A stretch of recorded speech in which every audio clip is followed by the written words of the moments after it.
July 31st, 1943, 10:46 hours.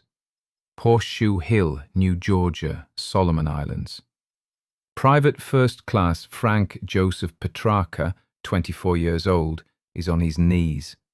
Mortar fragments have torn through his abdomen. Blood is soaking through the khaki wool of his medical corps uniform. 20 yards ahead, Japanese positions. Type 92 heavy muscle guns, 7.7mm, trained on the open ground where Petrarca kneels.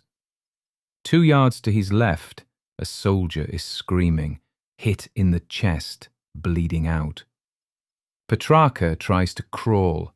His arms give out. He rises to his knees instead, faces the enemy, and roars. Not words anyone could confirm later, just defiance, raw, final defiance. Then he falls. 4 days earlier, Petrarca had run 75 yards under the same fire to shield a dying man with his own body. Now he's dying the same way, alone in the open, reaching for someone he can't save. But this time, he's shouting back. If you want to understand how a medic from Cleveland who ran into kill zones 3 days in a row ended up screaming at the Imperial Japanese Army with his last breath, hit that like button. And if you haven't subscribed yet, do it now. Let's go back to Petrarca. Cleveland, Ohio, 1940. Frank Joseph Petrarca was 22 years old, Italian-American, one of 10 children born to Dominic and Bettina Tondia Petrarca.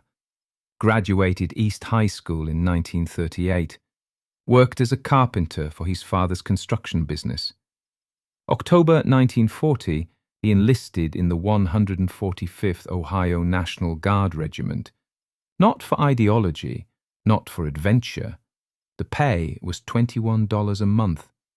In 1940, during the Depression's long tail, $21 mattered. The Guard drilled 1 weekend a month, summer training at Camp Perry. Otherwise, civilian life continued. Petrarca hammered nails, cut joists, framed houses.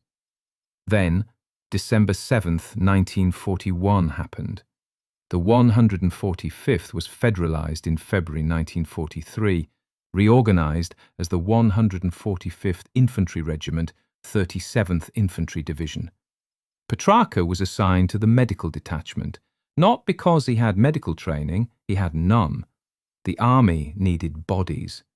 Medics received a 2-week crash course, tourniquet application, morphine administration, field dressing technique, sulfa powder to prevent infection. Then they were issued medical pouches, 8 to 12 pounds of bandages and drugs and scissors, and told to keep soldiers alive under fire. June 1943, the 37th Infantry Division shipped to the Solomon Islands.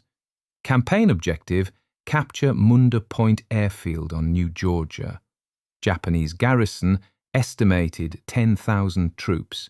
Terrain, tropical jungle, volcanic ridges, swamp. Visibility in the dense canopy, 30 to 50 meters maximum. Temperature, 28 degrees Celsius, 82 Fahrenheit. Humidity, 90%. Rain, frequent. The kind of environment where metal rusts overnight and fungus grows on boots while you're still wearing them. July 22nd, 1943. The 145th Infantry began its advance toward Munda Point. Immediate resistance. The Japanese had fortified the ridges and hills surrounding the airfield. One of these positions was Horseshoe Hill, named for the topography, a curved ridgeline that created overlapping fields of fire.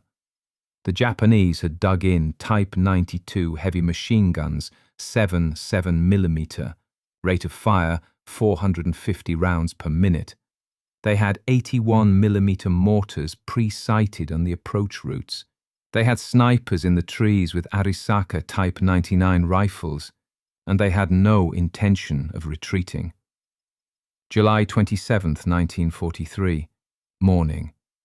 The 145th Infantry attacked. The leading element advanced to within 100 yards of Japanese fortifications. Then the machine guns opened. Men dropped. Others dove for cover. Some didn't make it. PFC Scott was hit 75 yards from the enemy line. Torso wound, possibly through the lung. He was lying in the open, no cover, direct line of fire. He was screaming for a medic. Petrarca heard him. Every medic in the detachment heard him. But 75 yards into a kill zone was a death sentence. The protocol was clear. You don't advance beyond the line of contact. You wait for the wounded to be brought back. You treat them behind cover. Going forward into active fire wasn't bravery. It was suicide. And suicide didn't save anyone. Petrarca ignored protocol. He grabbed his medical pouch and moved, not running. The human eye tracks fast movement. He crawled, low crawl, body flat, using elbows and knees. Speed, approximately 1 meter per second. 75 yards equals 68 meters. Time to cover distance, roughly 68 seconds under ideal conditions. But this wasn't ideal. Petrarca had to navigate around shell craters, fallen logs, dense undergrowth. And the entire time, Japanese machine guns were traversing the area, searching for targets. Bullets snapped overhead, impacted dirt, chipped rock. Petrarca kept moving. He reached Scott. Scott was unconscious, pulse weak, breathing shallow, gurgling. Probable sucking chest wound. Petrarca applied a field dressing, pressed hard to seal the wound. He injected morphine, 0.5 cubic centimeters. Then he assessed the situation. Moving Scott would kill him. The wound was too severe. Attempting to drag him back 75 yards would tear open the injury, cause massive hemorrhage, ensure death. But staying here meant both of them were exposed. Petrarca made his choice. He lay his body over Scott's, used himself as a shield, human body armor. The machine gun fire continued. Bullets struck the ground around them. Petrarca didn't move. He stayed flat, covering Scott, waiting. Nearby, 2 other soldiers were hit. Petrarca heard them calling out. He looked up, located them. Both were closer to the American line, maybe 50 yards out. Petrarca crawled to the first man, leg wound, femoral artery intact, tourniquet above the knee, field dressing, morphine. Then to the second man, shoulder wound through and through, no bone damage, bandage and morphine. Then back to Scott. Scott died at 13:20 hours, July 27th.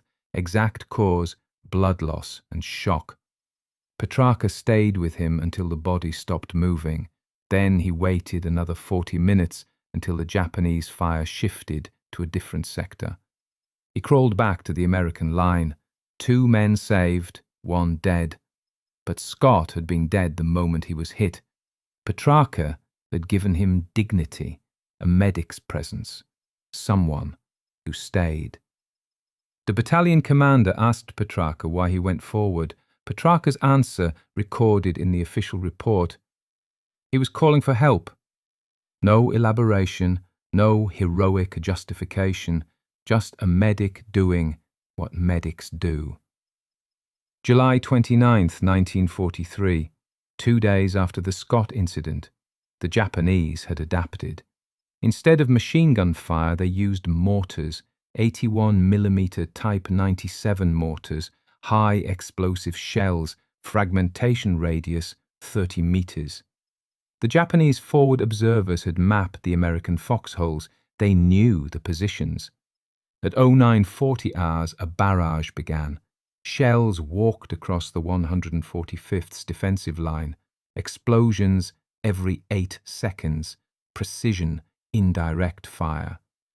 One shell hit directly on a foxhole occupied by a sergeant. The The blast collapsed the foxhole. Dirt and debris buried the sergeant. He was trapped, partially covered, unable to move, and he was suffocating. The men around him tried to dig him out, but the barrage was still falling. Every time someone moved toward the collapsed foxhole, a shell landed nearby. Shrapnel cut through the air. Men pulled back. They couldn't reach him. The sergeant was going to die, buried alive. Petrarca moved during the barrage. He ran in the gaps between impacts.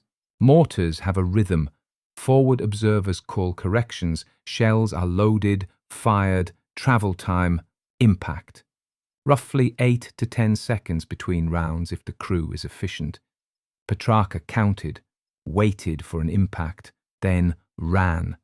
Covered 15 meters, dropped flat, counted again, another impact, ran again. He reached the collapsed foxhole. The sergeant was unconscious, face grey, lips blue, hypoxia. Petrarca started digging with his hands, no time for an entrenching tool. He pulled dirt away from the sergeant's head and chest, cleared the airway. The sergeant gasped, coughed, vomited mud. Petrarca rolled him onto his side, kept digging. Another mortar shell landed 20 yards away. Shrapnel hissed overhead. Petrarca kept digging. He got the sergeant free, dragged him out of the foxhole.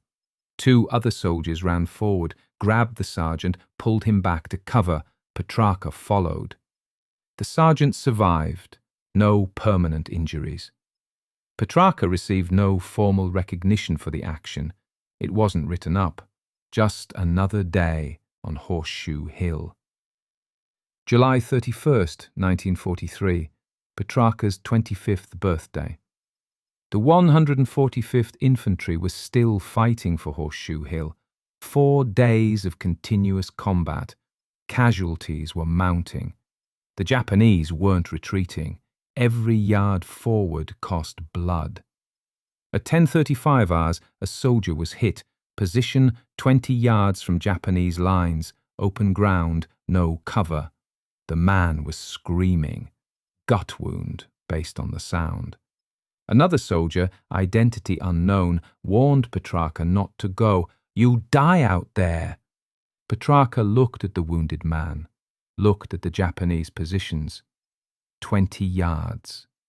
He'd run 75 yards 4 days ago. 20 yards was closer. Maybe he could make it. He couldn't. Petrarca left cover at 10:41 hours. He moved in a low crouch, trying to stay small. The Japanese spotted him immediately. Machine gun fire converged. Petrarca was hit within 3 seconds. Mortar fragment, not a bullet. The Japanese had called in a fire mission. The fragment tore through his lower abdomen. Petrarca fell. He was 2 yards from the wounded soldier, close enough to see the man's face, not close enough to touch him. Petrarca tried to crawl. His body didn't respond. The wound was catastrophic. Intestines perforated, internal bleeding. He was dying. He knew it. But he wasn't done.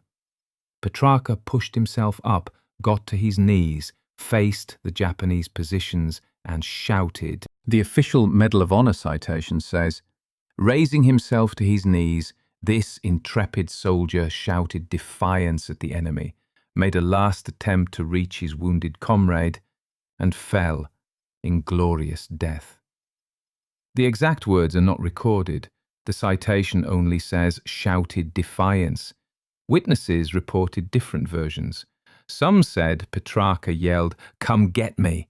Others said it was just a roar, no words, pure rage. What's certain? A medic, unarmed, dying, on his knees in a kill zone, screamed at the enemy. Not a plea, not a prayer. Defiance. Then he tried to crawl the last 2 yards. He didn't make it. Frank Joseph Petrarca died at 10:46 hours, July 31st, 1943, his 25th birthday. Body recovered 6 hours later when American forces advanced and secured the position. The wounded soldier Petrarca tried to reach also died, unknown if he was killed before or after Petrarca fell. December 23rd, 1943. 5 months after his death, Petrarca was posthumously awarded the Medal of Honor. The citation detailed his actions on July 27th, 29th, and 31st. The medal was presented to his family in Cleveland. Dominic and Bettina Petrarca accepted on behalf of their son. Petrarca's body was returned to the United States in 1948, buried at Calvary Cemetery, Cleveland, Ohio. Full military honors. Horseshoe Hill was secured on August 5, 1943. Munda Point airfield captured the same day.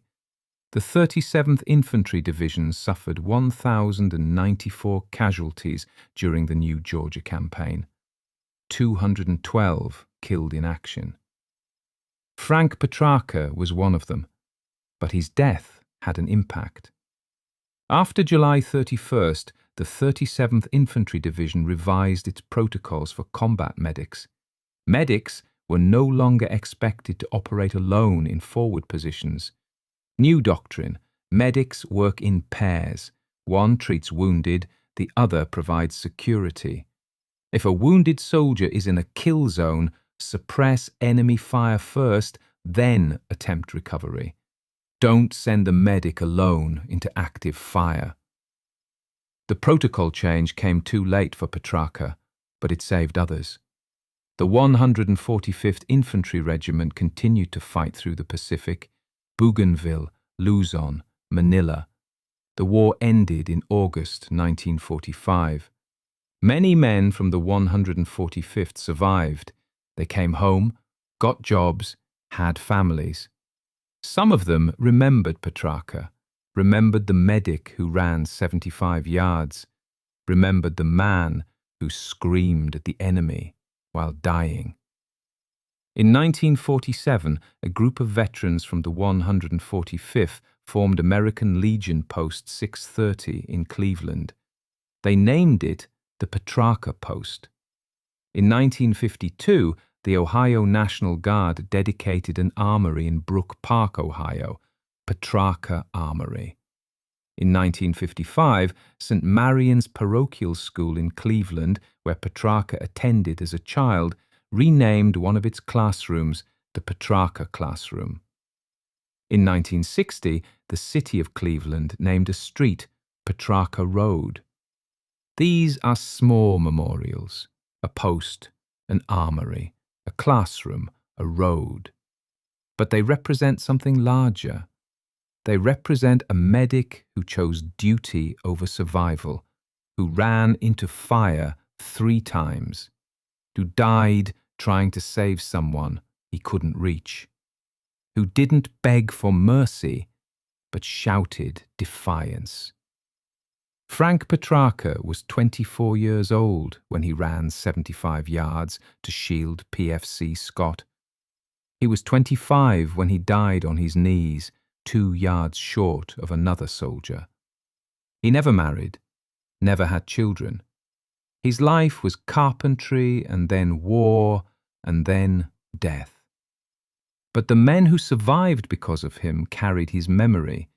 They told their children, their grandchildren. They made sure his name stayed alive.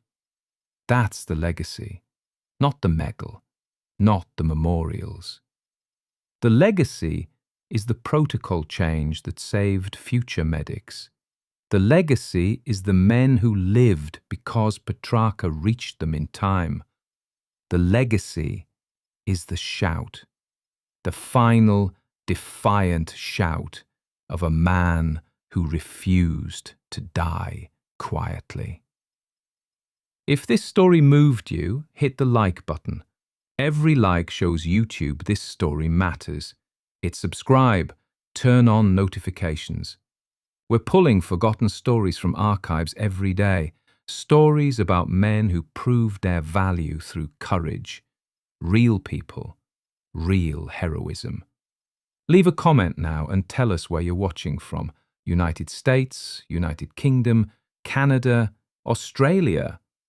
Our community stretches across the entire world. You're not just a viewer, you're part of keeping these memories alive. Thank you for watching, and thank you for making sure Frank Petrarca doesn't disappear into silence. These men deserve to be remembered, and you're helping make that happen.